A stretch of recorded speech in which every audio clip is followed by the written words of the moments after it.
Hello, c'est Guillaume, ingénieur en finance de marché. Coface, c'est 75 ans d'expérience en assurance, crédit et gestion des risques. Alors, le prix de son action affiche moins 7,80% en 10 mois en 2023.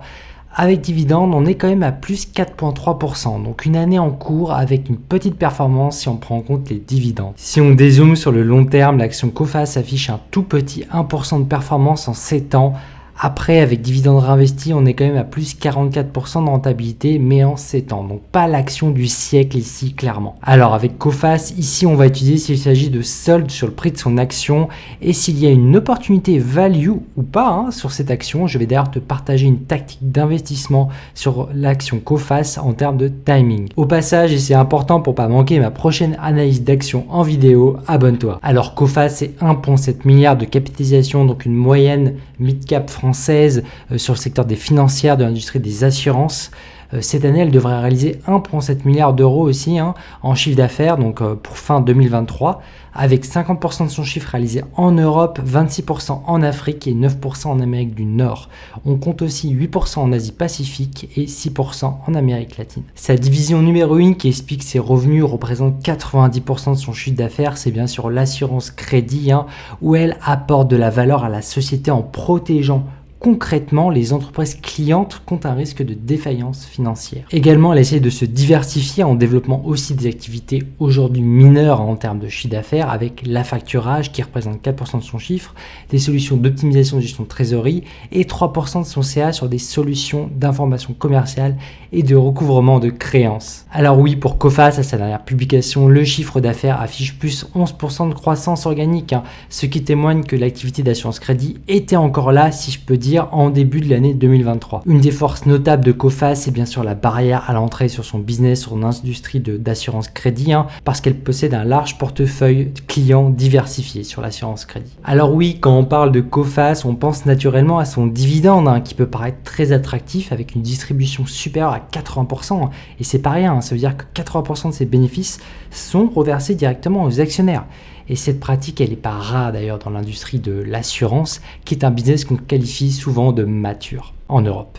Ici, chez Coface, on sent que le management a pris une top priorité sur le dividende qui affiche jusqu'à 13% de rentabilité brute annuelle en 2022, mais qui peine à séduire les investisseurs. Car oui, on arrive dans une période du cycle économique où certes, nous avons des taux élevés qui sont propices en théorie aux bancaires et aux assurances, mais nous sommes aussi dans un contexte où les faillites des PME explosent. Les petites et moyennes entreprises en Europe voient leur nombre de faillites exploser, notamment en France. Et oui, qui dit faillite en hausse dit aussi des risques de défaillance sur les crédits et potentiellement sur le portefeuille de crédits qui sont assurés par Coface, qui est dans le top 3 européen de sa catégorie d'assurance crédit. Aujourd'hui, structurellement, on est rentré dans une phase de baisse de pouvoir d'achat significative en Europe. Sa première zone d'activité avec 50% de ses revenus quand même, on ne peut pas l'ignorer. C'est un phénomène qui est quasi mécanique ici, avec un contexte de ralentissement de l'inflation certes, de croissance faible, et voire même pour certains pays une récession anticipée. Et moi ici, le lien que je fais, c'est avec sa dernière publication de résultats. On voit qu'il y a un ralentissement dans son développement. On voit aussi une augmentation de ses charges liées au sinistre. On a un ratio de sinistralité qui passe au-dessus des 40%, contre 36% l'an dernier. C'est un indicateur qui passe au orange, si tu veux. Et pour moi, d'après mon avis personnel, c'est un peu le précurseur d'une vague de défaillance qui arrivera en Europe et qui impacterait les résultats de Coface. Donc ici, concrètement, pour un actionnaire, moi je pense qu'on peut anticiper que ce risque va se retranscrire sur le prix de son action. Pour moi, Coface fait partie des entreprises qui vont subir dans leur rentabilité nette ce ralentissement économique sur les crédits et l'explosion à venir des sinistres, mauvais payeurs et faillites des PME en Europe. Donc là, moi, je vois un impact sur son chiffre d'affaires de l'assurance crédit qui représente 90% de son chiffre d'affaires.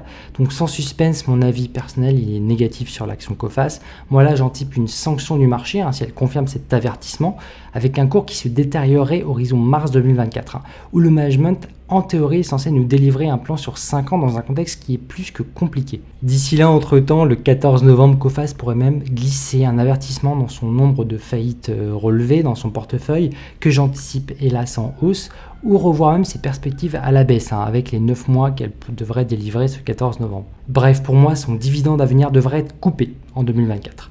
En passant à 1,15€. Donc j'anticipe une baisse de 37 centimes à venir sur son dividende. Ainsi qu'une baisse anticipée de 2€ sur le cours de son action, que j'anticipe à 9,50€ horizon fin mars 2024.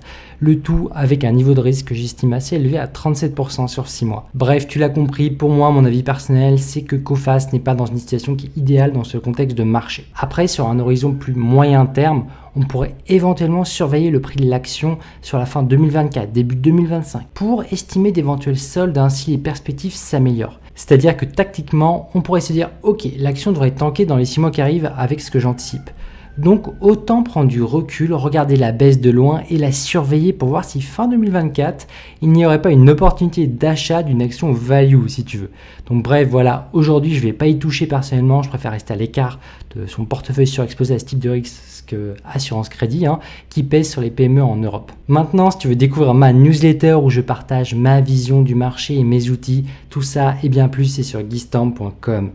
Maintenant, si tu veux essayer mon outil en ligne qui permet de comparer les frais et les spreads des courtiers, je t'ai fait une petite vidéo ici. Voilà, comme d'habitude, restons pragmatiques. Allez, ciao!